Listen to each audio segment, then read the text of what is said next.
8. Corrección política. La policía del pensamiento del diablo.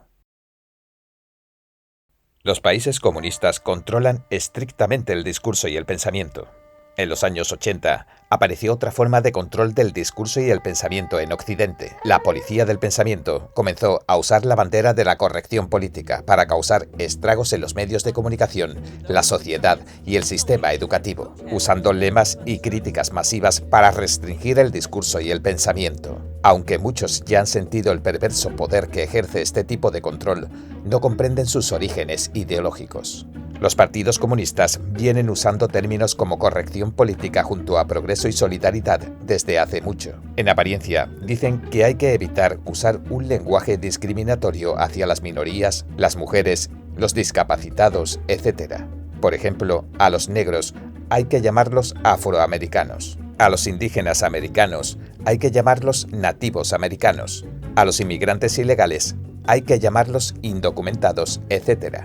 Sin embargo, la corrección política implica de forma encubierta que a las personas se las clasifique en grupos según su estatus de víctimas.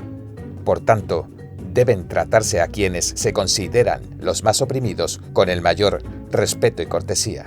Este criterio se basa únicamente en la identidad y no considera el comportamiento o el talento individual.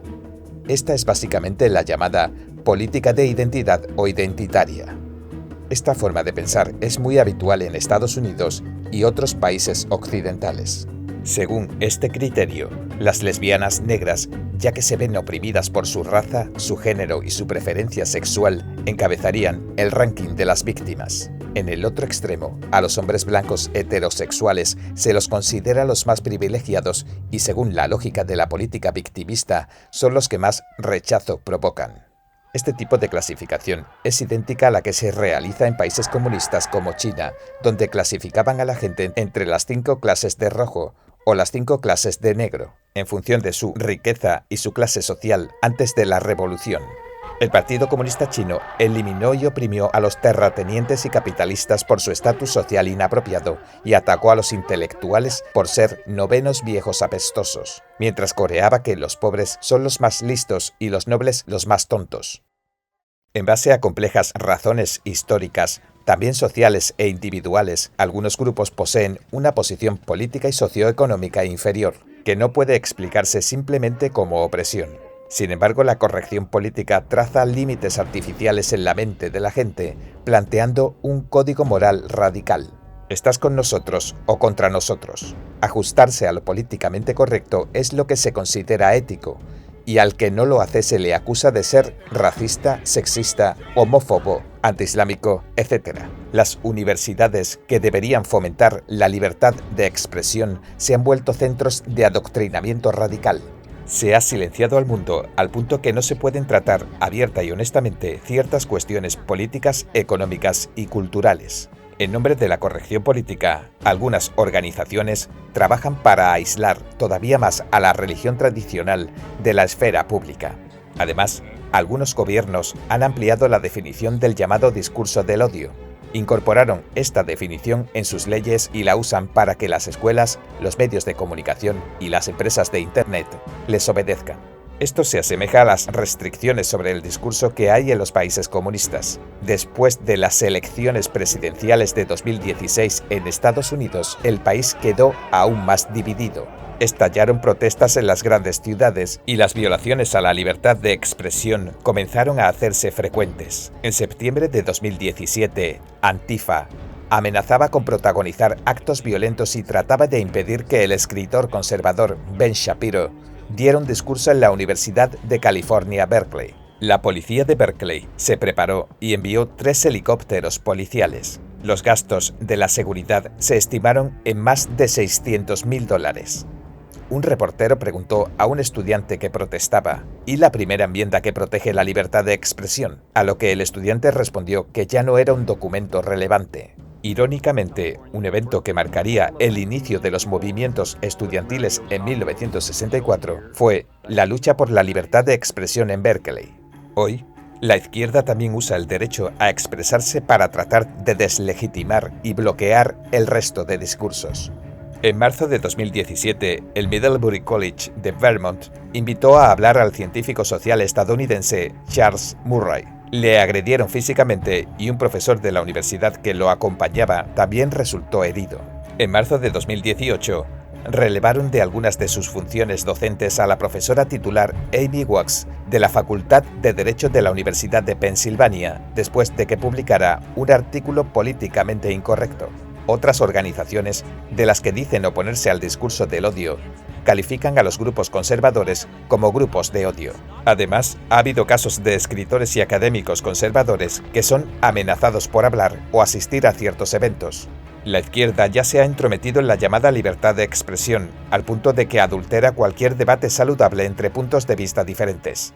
El espectro del comunismo se vale de personas que actúan de mala fe, las hace que oculten la verdad y que repriman a los honestos o, cuando menos, a los normales. La corrección política, en esencia, consiste en sustituir las normas que son política y moralmente apropiadas por otras desviadas. Esta es la policía del pensamiento del diablo. 9. La propagación del socialismo en Europa. La Internacional Socialista surgió de la Segunda Internacional, que fundó Engels en 1889. Cuando se creó la Segunda Internacional, había más de 100 partidos políticos basados en el marxismo en todo el mundo, 66 de los cuales eran partidos en el poder que practicaban el socialismo en sus respectivos países. El nombre Internacional Socialista se originó en 1951. Tras la Segunda Guerra Mundial, partidos socialdemócratas de todo el mundo formaban la organización. En toda Europa sigue habiendo partidos socialistas que derivan de la Segunda Internacional y muchos incluso gobiernan países. Entre los primeros socialistas estaba Lenin, que fomentaba la revolución violenta, y gente como Karl Johann Kautsky y Edward Bernstein, que promovieron la reforma progresista. Para la Internacional Socialista, la democracia socialista y el socialismo democrático son prácticamente lo mismo. Ambos impulsan la idea de que el socialismo es un nuevo sistema que reemplazará al capitalismo. Actualmente, la Internacional Socialista consta de más de 160 organizaciones y miembros. Es la organización política internacional más grande del mundo.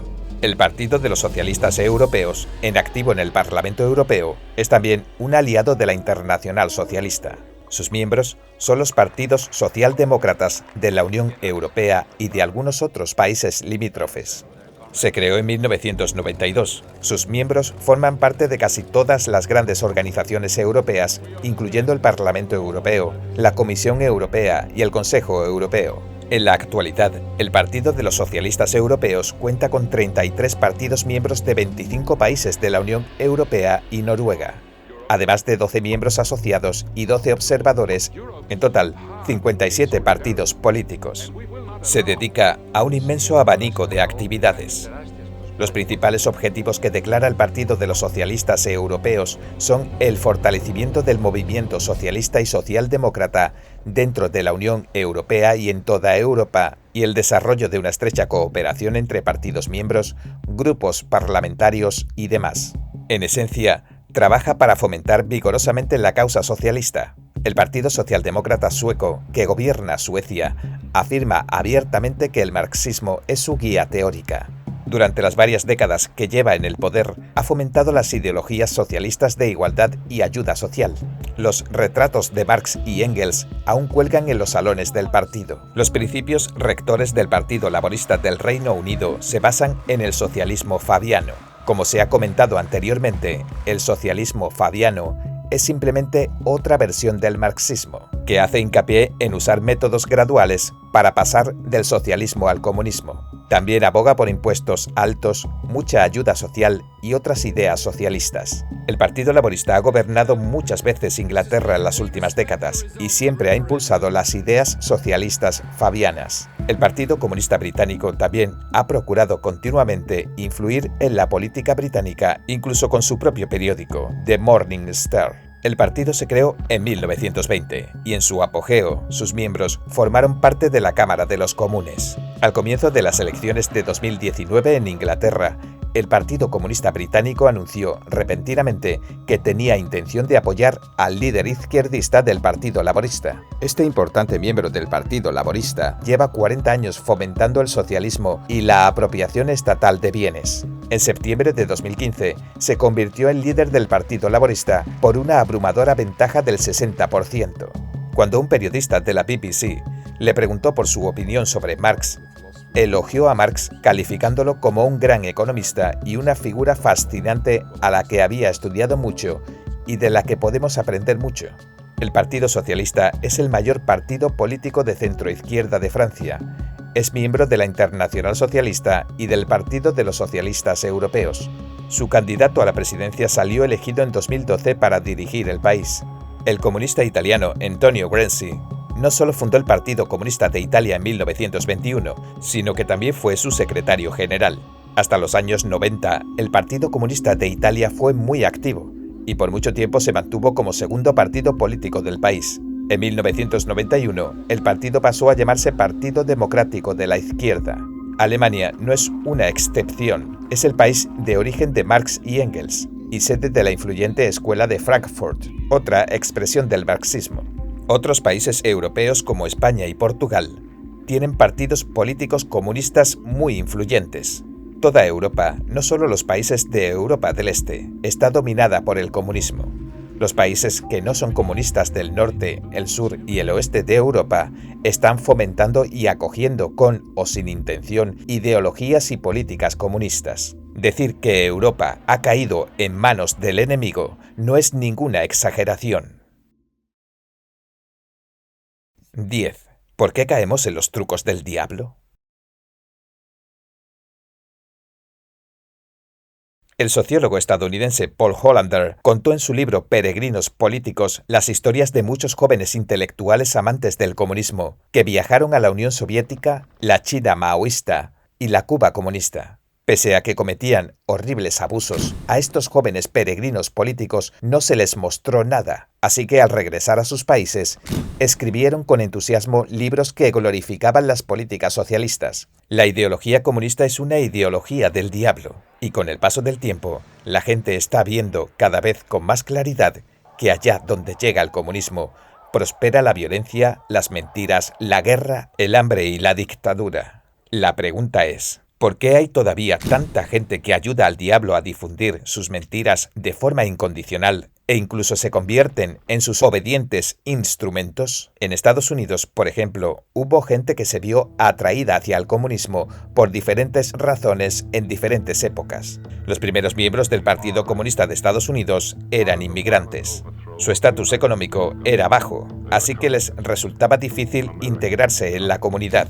Se unieron al partido principalmente porque venían influenciados de sus países de origen, principalmente Rusia y los países de Europa del Este.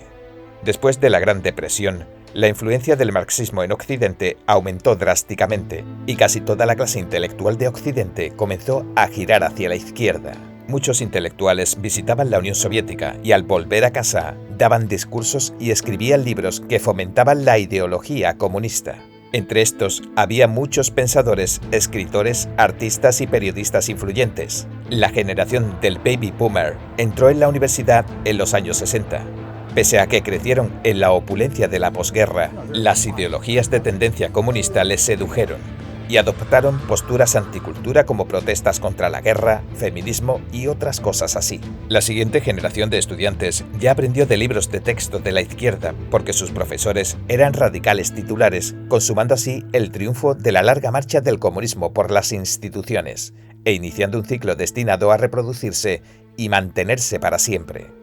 En un libro dedicado a desenmascarar al comunismo, Maestros del Engaño, el director del FBI, John Edgar Hoover, que permaneció 37 años en el cargo, clasificó a los activistas comunistas en 5 grupos: miembros abiertos del partido, miembros ocultos del partido, compañeros de viaje, oportunistas que apoyan al partido por interés propio, e incautos. En realidad, son muy pocos los que son sumamente perversos y acérrimos activistas comunistas. La mayoría de los miembros del Partido Comunista han sido simplemente absorbidos. El periodista estadounidense John Silas Reed y Edgar Snow desempeñaron importantes roles en el fomento de la ideología comunista en todo el mundo.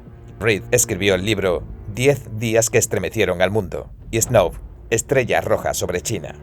Reed es uno de los 3 estadounidenses enterrados en la necrópolis de la muralla del Kremlin, lo que significa que era un activista comunista. Su descripción de la Revolución de Octubre no era un informe objetivo basado en hechos reales, sino una propaganda política cuidadosamente elaborada.